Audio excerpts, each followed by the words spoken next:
penyakit yang dideritanya, Jeremy Teti saat ini harus sangat selektif memilih makanan maupun olahraganya. Nah, seperti apa pilihan olahraga dan makanannya?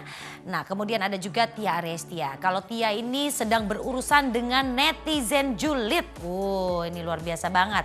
Dan susahnya ya dan menyebalkannya nih, ternyata sang netizen itu mengomentari mengenai pola asuh Tia terhadap anaknya. Kayak gimana sih komentarnya? Nih lihat.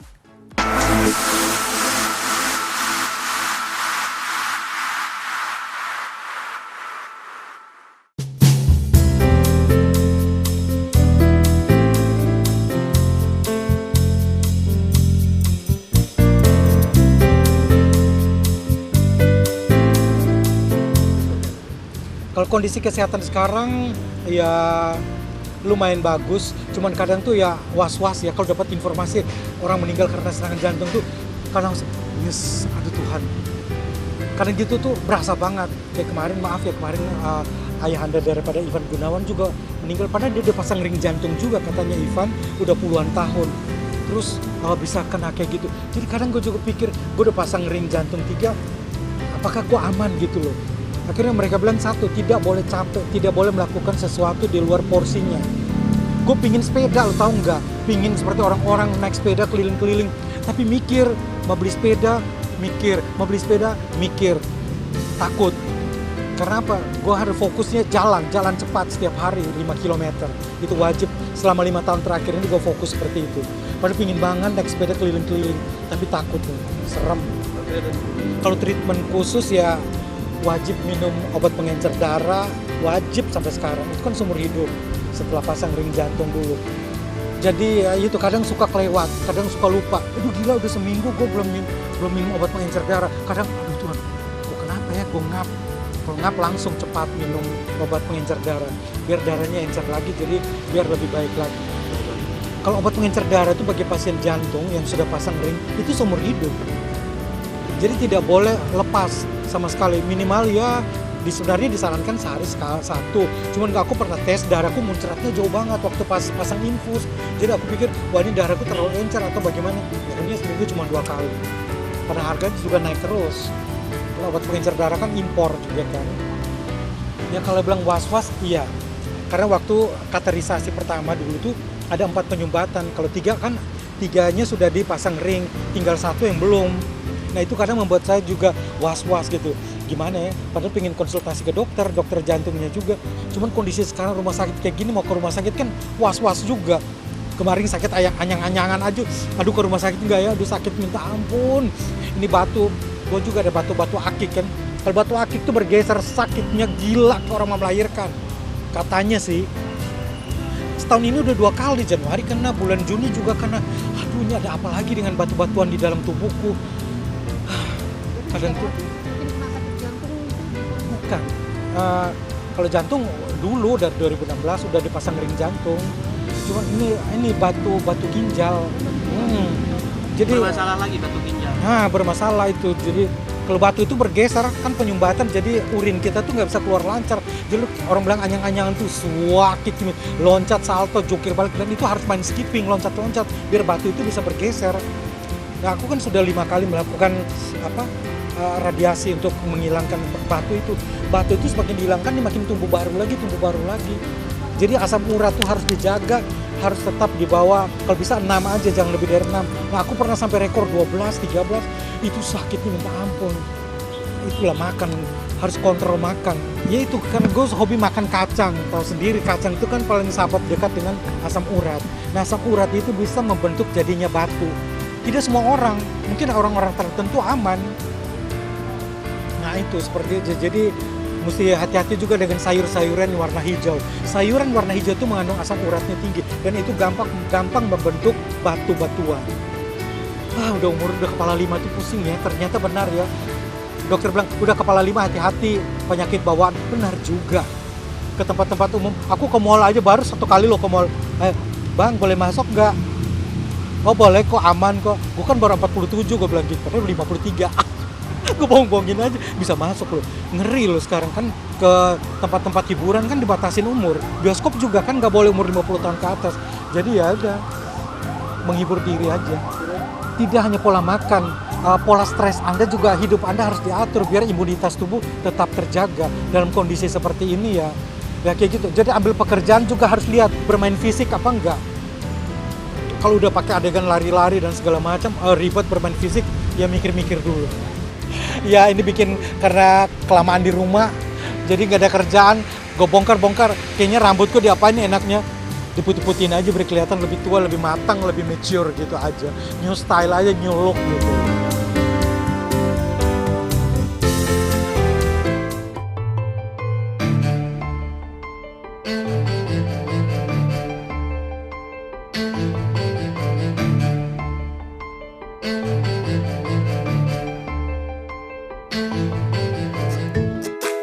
Enggak, aku nggak marah-marah kok. Segitu nada aku baiknya. Enggak, sebenarnya aku lebih mau mengingatkan aja supaya teman-teman mungkin sebenarnya sih benar-benar dari 2,2 juta followers aku yang kayak gini tuh nyelip cuma 1 gitu. Dan aku bukan mau marah-marah, aku ngingetinnya juga benar-benar secara positif banget.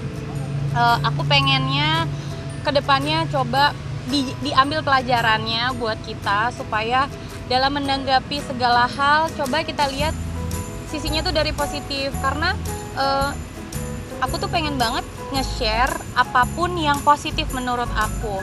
Even itu satu hal yang buat aku kekurangan aku, kayak aku bayi tabung. Itu kan sebenarnya kekurangan aku, kelemahan aku, tapi aku share supaya teman-teman di sana yang memang memerlukan informasi tentang bayi tabung udah nggak usah susah-susah lagi, tinggal baca-baca aja di aku. Terus kayak mama aku tumor otak, itu kan sebenarnya satu kekurangan juga buat mama aku, buat keluarga aku. Tapi aku dengan tegarnya aku berusaha buat sharing, jadiin itu edukasi supaya di luar sana itu kan masalah nyawa ya soalnya ya. Jadi kalau ketika memang ada case kayak gitu, udah nggak usah nyari kemana-mana, tinggal baca aja apa aja tulisan aku gitu. Jadi udah tinggal selangkah lebih mudah lah gitu. Nah sama dengan mengurus anak, aku juga mengurus anak banyak banget share ilmu-ilmu parenting. Tapi yang namanya ilmu parenting tuh nggak ada yang kayak 1 tambah 1 2 gitu. Apa yang aku lakukan belum tentu benar di mata kamu, kalau kamu jadi ibu. Apa yang aku lakukan belum tentu benar di mata teman-teman gitu. Cuman kalau aku sih minta tolong diambil positifnya, kalau memang masih ada negatifnya tolong jangan diambil gitu aja sih. Dan kemarin aku nggak marah-marah sama sekali, aku justru lebih ngingetin, aku lebih ngedoain.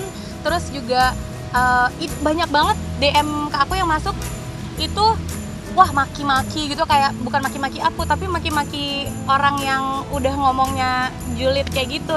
Cuman akhirnya aku selalu tetap tanggapin positif, kayak ya udah maafin aja ya gitu. Mudah-mudahan bisa diambil pelajarannya, kita doain supaya yang ngomongin jelek tentang cara parenting aku mungkin bisa lebih bahagia hidupnya, supaya bisa menanggapi apapun dengan positif. Ini tuh udah lama, udah 1 tahun lebih. Jadi dia tuh setiap dari awal tuh udah komen-komenin kayak aku ngetek ke online shop, dibilang minta endorsan. Terus udah gitu aku ngajarin anak aku main basket, dibilang ngikutin anaknya Sandra Dewi gitu. Terus abis itu aku kan memang semua ngajarin anak aku tuh dengan cara bermain, karena yang paling masuk di anak kecil adalah ketika mereka bermain sambil kita kasih tahu. Nah, aku lagi ngajarin anak aku ngitung. Sebenarnya anak aku udah bisa ngitung sampai 20 bahasa Indonesia dan bahasa Inggris. Nah, cuman dia tuh ngitung kayak ayo hitung sampai 3 ya, 1, 2, 3 gitu. Dia tuh suka kelewatan, suka dilebihin sampai 5 karena dia seneng banget angka 4. Jadi dia kayak 1, 2, 3, 4, 5 gitu. Nah, aku ngajarin kelewatan sampai 3 itu dikomeninnya tuh. Makanya kalau ngajarin anak tuh yang wajib-wajib, jangan ngajakin anaknya main terus gitu. Jadi kayak aku juga kan maksudnya ya buat aku sih teknik pengajaran aku buat anak aku udah sangat benar gitu ya. Aku juga banyak cari tahu, aku sekolahin anak aku. Jadi buat aku ya itu udah yang paling benar dan yang paling pas gitu. Nggak sampai naik pitam sih, cuman kayaknya udah nggak bisa dibiarin karena terlalu negatif gitu aura yang diberikan sama dia, dan kebetulan pas lagi kebaca gitu. Jadi kayaknya ini sih lebih mewakilkan ya, aku sebagai sebagai seorang ibu dan aku juga kalau sharing ya, aku nggak pernah menggurui karena semua ibu adalah guru yang paling baik buat anaknya. Anak aku cara ngajarnya begitu belum tentu cocok di anak yang lain gitu. Jadi kayak makanya ibu-ibu yang lain, netizen aku yang lain tuh banyak yang marah karena anak aku dibanding-bandingkan dengan anaknya dia sendiri gitu. Kayak anak aku belajar minum pakai sedotan, terus dia bandingin sama anaknya dia, kok baru bisa sih, anak aku dari ini udah bisa gitu. Terus udah gitu juga ada yang anak aku baru tumbuh gigi, aku pengen aku abadiin aja gitu. Terus udah gitu dia baru tumbuh gigi segitu aja, aku aja anaknya udah tumbuh gigi di atas berapa, di bawah berapa gitu. Kayak beda-beda gitu, karena pertumbuhan anak kan yang paling tahu adalah ibunya. Kalau bisa dikonsultasikan ke dokter. Enggak. Ini yang begitu cuma satu orang, tapi kebanyakan itu justru yang kasih support yang positif. Jadi aku akan tetap memberikan informasi-informasi yang positif. Terserah kalau misalkan mau ditanggapi dengan negatif, ya udah mendingan ke laut aja gitu. Aku mengumpulkan di sini followers aku yang ingin untuk hidup positif.